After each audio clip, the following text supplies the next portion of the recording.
पण आता एक महत्त्वाची बातमी, अर्थसंकल्पीय अधिवेशन सुद्धा विरोधी पक्षनेत्या विनाच होणार असल्याची माहिती आहे। विधानसभेनंतर आता विधान परिषदेला सुद्धा विरोधी पक्षनेतेपद अजूनही मिळालं नाहीये, ते पद अजूनही रिक्त आहे। अंबादास दानवेंची सदस्यता संपुष्टात आल्यानं विधान परिषदेतील पद अजूनही रिक्त आहे। काँग्रेसचा सुद्धा 10% निकष पूर्ण होत नसल्यामुळे विरोधी पक्षनेतेपदाचा दावा आता रखडलाय। लोकसभेचे विरोधी पक्षनेते राहुल गांधी आज मुंबईच्या दौऱ्यावर आहेत। सकाळी 11:30 वाजता भिवंडी सत्र न्यायालयामध्ये ते हजर होणार आहेत। महात्मा गांधींच्या हत्येमागे आरएसएसचा हात असल्याचं वक्तव्य राहुल गांधींनी केलं होतं। त्या संदर्भात कोर्टात नवीन जामीनदार सादर करण्यात येणार आहेत। याच पार्श्वभूमीवर आज राहुल गांधी मुंबईत असतील। अधिकची माहिती या संदर्भात जाणून घेऊयात आमचे प्रतिनिधी कृष्णा सोनार वाडकर यांच्याकडून। कृष्णा, काय सांगाल? विरोधी पक्षनेते राहुल गांधी आज मुंबईमध्ये येणार आहे, काय अधिकची माहिती मिळते?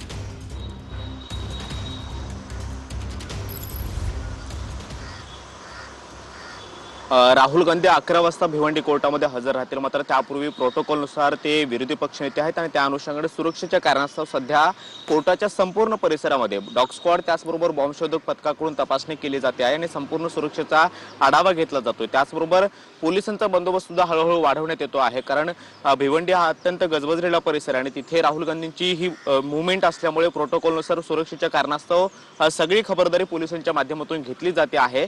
2014 पासून हे प्रकरण भिवंडी कोर्टामध्ये प्रलंबित आहे। जवळपास 9 वर्ष होऊन गेलेले आहेत आणि तरी सुद्धा त्याचा खटला जो आहे तो भिवंडी कोर्टामध्ये प्रलंबित आहे आणि आज राहुल गांधी 11 वाजता कोर्टामध्ये हजर होतील। त्याचबरोबर जवळपास 15 ते 20 मिनिटांची ही सुनावणी पार पडेल। मात्र या सगळ्या मधल्या काळामध्ये राहुल गांधी यांची जे काही जामीनदार होते ती शिवराज पाटील चाकूरकर, काँग्रेसचे ज्येष्ठ नेते होते। मात्र मधल्या काळामध्ये त्यांचं अल्पशा आजाराने निधन झालं आणि त्यानंतर नवीन जामीनदार देण्यासाठी राहुल गांधी भिवंडी कोर्टामध्ये हजर राहणार आहेत। त्यामुळे कुठल्याही पद्धतीची मोठी सुनावणी आज होणार नाहीये, फक्त जामीन।